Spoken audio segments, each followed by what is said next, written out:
Sparklings! So today I wanted to do a special horror movie list for the theme of St. Patrick's Day and just kind of shedding some light on some good Irish horror movies.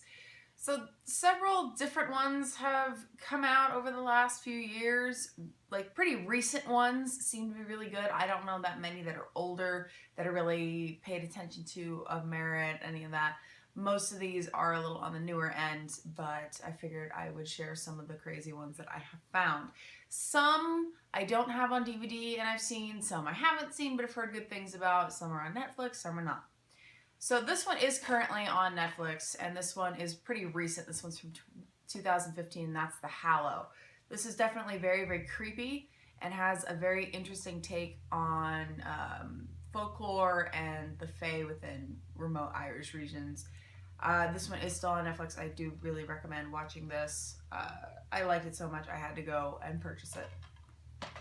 Another good one I found through Netflix but is unfortunately not streaming anymore would be Grabbers. Now this one is a really, really delightful horror comedy with aliens, and the best way to avoid getting eaten by said aliens is to be drunk, which makes for some very interesting circumstances, and I highly, highly approve of it. It's very funny, it's very clever, and the monsters are very good.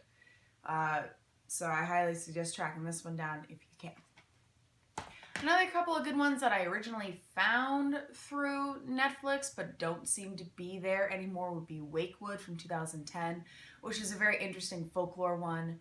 The cast and crew are Irish, but it's actually filmed in Sweden, and it's about a couple that wants to spend, I believe it is, a week with their deceased daughter a year after her death, and so they have to call upon the forces, and then they try and take her, and problems ensue.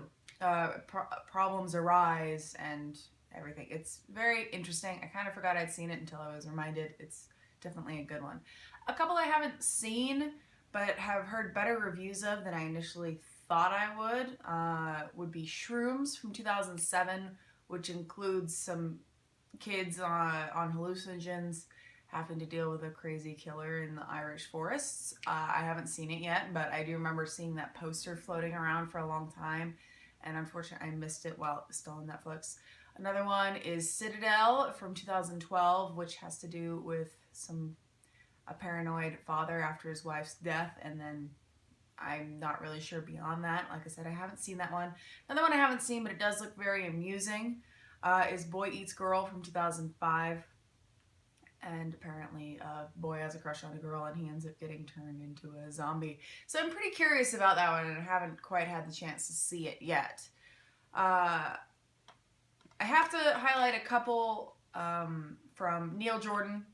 Even if not all of his films are very Irish or very horror movie, he does have several good ones. I didn't bring my copy of Interview with the Vampire over here because that DVD box looks really weird, so it's not good for illustrating points.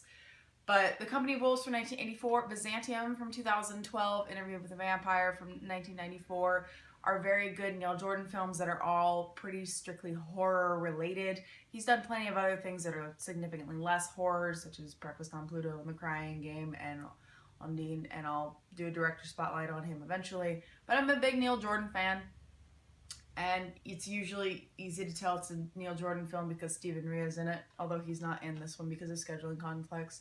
This is a very good original vampire film. Someone recommended it to me a few years ago, and I loved it and had to go and buy it. Highly recommend it. This is definitely creepy. I've talked about it multiple times. Had to bring it over here because, again, the director is very Irish, and I figured that was worth noting.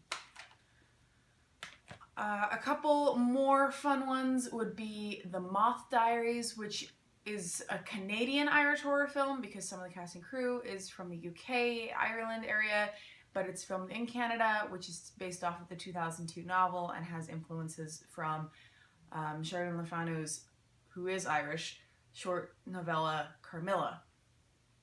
So The Moth Diaries is kind of a fun one. Unfortunately, that's not on Netflix anymore. Another good one, which is currently on Netflix, I haven't had the chance to see it yet, but I have heard good things, which would be Stitches, which is about a homicidal clown.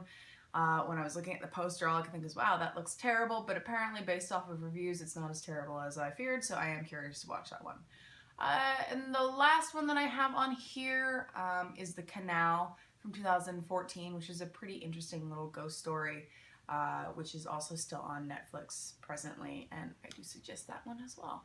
And then, because it is a St. Patrick's themed horror list, we cannot forget the Leprechaun films. As much as I would like to, in all honesty, I hate that franchise. I think they're too stupid for me to sit through. I've seen the entirety of the first one, bits and pieces of the second and third, and that's too much. The first one is worth the watch just because, I mean, it's Jennifer Aniston's first film role. It's got some very amusing, fucked up little death sequences, such as death by pogo stick. And it's just really ridiculous on a level that I'm not okay with. And I love horror comedy, but sometimes too stupid is too stupid. So just because I personally do not like the series does not mean that you wouldn't find something to chuckle about in them. And they are definitely worth mentioning. There's far more of those movies than there has any right to be. He goes to the hood, he goes to space, he goes to the hood again. I don't know why. I don't ask questions. I know he goes to Las Vegas. All I know is that that leprechaun really has issues. And I'm glad Warwick Davis got work. So anyway, till next time, Darklings.